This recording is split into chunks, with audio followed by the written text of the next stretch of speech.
आप क्षेत्र में जा रहे हैं, समाजवादी पार्टी को कैसा रिस्पॉन्स मिल रहा है और क्या कमियां लोग आपको बता रहे हैं?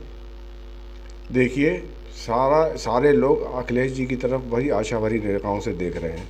अभी चुनाव में मेन मुद्दा है महंगाई, भ्रष्टाचार और अराजकता, जिसका झांसी खुद एक उदाहरण बन चुका है। आप ये देखिए महंगाई का आलम क्या है, पेट्रोल की प्राइस कितनी हो गई है, डीजल क्या भाव बिक रहा है, तेल क्या भाव बिक रहा है, बाज़ार में सामान क्या भाव बिक रहा है। व्यापारी बहुत परेशान हैं, उनका सेल नहीं है, बिक्री नहीं हो। झांसी में 60 शोरूम बंद हो चुके हैं, 641 व्यापारियों ने मतलब मर चुके हैं कोरोना काल में, उनको कोई सुविधा नहीं मिली, और 43 व्यापारियों ने आत्महत्या की है। पहली बार हिंदुस्तान में ऐसा हुआ है, हमारे झांसी में हुआ है कि नोट घाट पे पुलिस लगानी पड़ी, लोग कूद कूद के आत्महत्या कर रहे थे। आत्महत्या लोग करते हैं जब बिल्कुल निराश हो जाते हैं। तो ये हालत है इस गवर्नमेंट की। अब इससे क्या अपेक्षा की जा सकती? अब जो बजट आया है इसमें एक भी जनहित के काम नहीं है। बजट सत्र का आपने पहला सत्र देखा होगा जी, जो कि पहला पॉइंट उन्होंने दिया है भत्ता को लेके और आम आदमी लोगों को लेके, उसमें क्या कमी आई? बात पॉइंट करते थे। देखिए आम आदमी के लिए कुछ भी नहीं है। पेंशन ख़त्म हो चुकी है, सबको पता है। जो आदमी की भविष्य निधि थी वो ख़त्म हो चुकी है।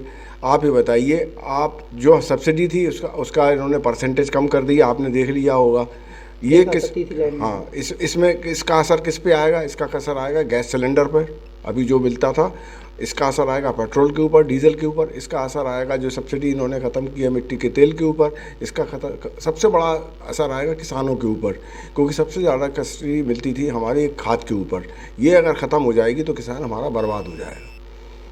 आपके हिसाब से जो बजट आया आज में, उसमें क्या क्या महत्वपूर्ण कमियां जो दिख रही हैं? इसमें अच्छी चीज़ क्या है, मैं तो यही नहीं समझ पाया। मतलब स्थिति ये है कि आदमी इस आत्महत्या के सिवा इस चुनाव के बाद कुछ नहीं करेगा। इसमें कोई अच्छी चीज़ बता दीजिए कि ये अच्छी चीज़ है कि जनहित में है, ये पब्लिक के इंटरेस्ट में है या आम आदमी के हित में है। इसमें एक भी चीज़ ऐसी नहीं है कि जिसको गर्व कर सकें, जिससे लगे हमें कुछ राहत मिली। इनकम टैक्स में राहत आपने दी नहीं, आम आदमी को मिलती है। सब्सिडी आपने ख़त्म कर दी, भविष्य निधि आपने ख़त्म कर दी। आप बजट में दे क्या रहे? सिर्फ वसूलने का काम कर रहे। हिंदुस्तान का 32 लाख करोड़ का बजट होता है। आप देखिए 32 लाख करोड़ के बजट में इन्होंने क्या किया है? 24 लाख करोड़ रुपए तो आप कमा रहे हैं डीजल पेट्रोल से, जो पेट्रोल की प्राइसेस में डिफरेंस करके। 17 लाख 15 लाख रुपए आप जीएसटी से कमा रहे हैं, 17 लाख रुपए अन्य करों से कमा रहे हैं। और जो 32 लाख करोड़ में से 24 लाख करोड़ 25 लाख करोड़ की जायदादें आप बेच दी हैं, उसका हिसाब नहीं है। तो पैसा जा कहाँ रहा है? जब सब्सिडी भी ख़त्म कर दी। नहीं, बजट होता क्या है? जनता के हित के लिए। आज इतना पैसा कमाया, इतना हम जनता के हित में काम करेंगे, यही होता है ना। तो आप कुछ बताइए। तो कोई है ही नहीं, कहीं कोई मुद्दा ही नहीं है। तो मतलब सरकार इस चुनाव के बाद देखिएगा होने वाला क्या। पेट्रोल की प्राइस अभी इस चुनाव के बाद 150 पौने 200 रुपये लीटर हो जाएगी। आप कुछ नहीं कर पाएंगे। राष्ट्रीय अध्यक्ष जी ने कहा है कि 300 यूनिट बिजली फ्री देने हैं, और जो आप इतने वादे करें, क्या समाजवादी पार्टी अगर आती है तो ये वादे? देखिए हमारे पिछला चुनाव का घोषणा पत्र उठाइए, 100% बिंदुवार हमने उस घोषणा पत्र को पूरा किया है। उसके अलावा जैसे हमने कहा ना कि हम पूरा करेंगे, तो हम लोग पहले योजना बनाते हैं। योजना के लिए हमने एक फार्म निकाला है, फॉर्म भरवा रहे हैं ना बिजली का, आपने देखा होगा। वो क्यों भराया जा रहा है, इसका भी कारण सुन लीजिए। इसलिए हमें मालूम हो कि हमारे ऊपर कितना बोझ पड़ने वाला है। क्योंकि समझ लीजिए कि 7 रुपये 15 पैसे के हिसाब से 2200 रुपये 2100 रुपये एक आदमी को हम फ्री दे रहे हैं। तो हमें मालूम रहेगा इतना, उसमें हम बजट में प्रावधान रखेंगे, उसको अन्य माध्यम से लाके हम जनता को सुविधा देंगे।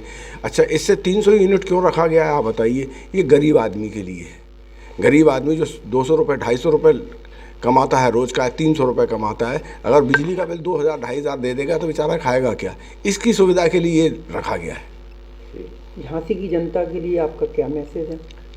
ऐसा है, झांसी की जनता को सोचना चाहिए कि अखिलेश जी के टाइम में कितना काम हुआ। झांसी में 5000 करोड़ का काम हुआ, पुल बने 9, मेडिकल कॉलेज 500 बेडेड हुआ, जो कि कभी आप बताइए जब 1967 में डॉक्टर सुशिया नैया ने 60 बेडेड बनाया था, 40 वर्षों में 120 बेडेड हुआ। उन्होंने एक झटके में 500 बेडेड कर दिया।